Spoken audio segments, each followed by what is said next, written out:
ఒక్క phone call తో మీ బంగారాన్ని విడిపించి ప్రెజెంట్ మార్కెట్ రేట్ కే కొని బ్యాలెన్స్ అమౌంట్ ని క్యాష్ గా లేకపోతే సమానమైన బంగారాన్ని మీకిస్తుంది అక్షయ గోల్డ్ హబ్. దేశంలో తొలి multi lane free flow MLFF toll వ్యవస్థ అందుబాటులోకి వచ్చింది. ఈ నూతన విధానంలో టోల్ చెల్లించడానికి వాహనాలు ఆగాల్సిన అవసరం ఉండదని NHAI తెలిపింది. తద్వారా ప్రయాణ సమయం ఆదా అవుతుందని వెల్లడించింది. సరుకు రవాణా వేగవంతంపై ఆర్థిక వృద్ధికి దోహదం చేస్తుందని వివరించింది. ప్రస్తుతం గుజరాత్లోని 48వ జాతీయ రహదారిలో ఓ టోల్ ప్లాజా ఈ విధానం అమలు చేస్తున్నామని పేర్కొంది. ఈ ఏడాది డిసెంబర్ నాటికి దేశవ్యాప్తంగా ఉన్న జాతీయ రహదారులపై MLFF వ్యవస్థను అందుబాటులోకి తెస్తామని NHAI తెలిపింది. జాతీయ రహదారులపై టోల్ వసూళ్ల విధానంలో NHAI విప్లవాత్మక మార్పుకు శ్రీకారం చుట్టింది.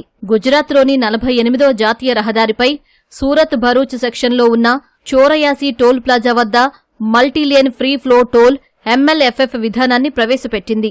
ఈ విధానంలో టోల్ ప్లాజాలో పైన శాటిలైట్ ఆధారిత GPS, RFID FASTag reader, automated number plate recognition ANPR కెమెరాలు ఉంటాయని అధికారులు తెలిపారు. వాహనం ప్లాజాలోకి వస్తుండగా కొంత దూరం నుంచే దాని నంబర్ ప్లేట్ను ANPR కెమెరా గుర్తిస్తుందని చెప్పారు. RFID ఫాస్టాగ్ రీడర్ ఆ వాహన ఫాస్టాగ్ను స్కాన్ చేసి టోల్ ఫీజును వసూలు చేస్తుందని వివరించారు. చోరయాసి టోల్ ప్లాజా వద్ద దేశంలోనే తొలి బ్యారియర్లెస్ టోలింగ్ వ్యవస్థను ప్రారంభించినట్లు కేంద్ర రోడ్డు రవాణా రహదారుల శాఖ మంత్రి నితిన్ గడ్కరీ ప్రకటించారు. టోల్ వసూళ్ల డిజిటలైజేషన్, జాతీయ రహదారుల ఆధునికీకరణలో ఇదొక కీలక ముందడుగు అని X వేదికగా వెల్లడించారు. నూతన విధానం వల్ల ప్రయాణ సమయం ఆదా అవడమే కాకుండా హైవేలపై ట్రాఫిక్ రద్దీ తగ్గుతుందని గడ్కరీ వివరించారు. ఇంధన పొదుపు జరిగి కాలుష్యం తగ్గుతుందని రాసుకొచ్చారు. సరుకు రవాణా వేగవంతమై వ్యాపార సౌలభ్యం మెరుగుపడుతుందని ఆయన ఆశాభావం వ్యక్తం చేశారు.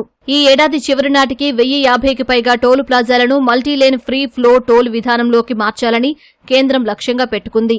నూతన విధానం వల్ల ఏటా 1500 కోట్ల విలువైన ఇంధనం ఆదా అవుతుందని అధికారులు అంచనా వేశారు. టోల్ వసూలులో పారదర్శకత పెరిగి అదనంగా మరో 6000 కోట్ల ఆదాయం వస్తుందని భావిస్తున్నారు.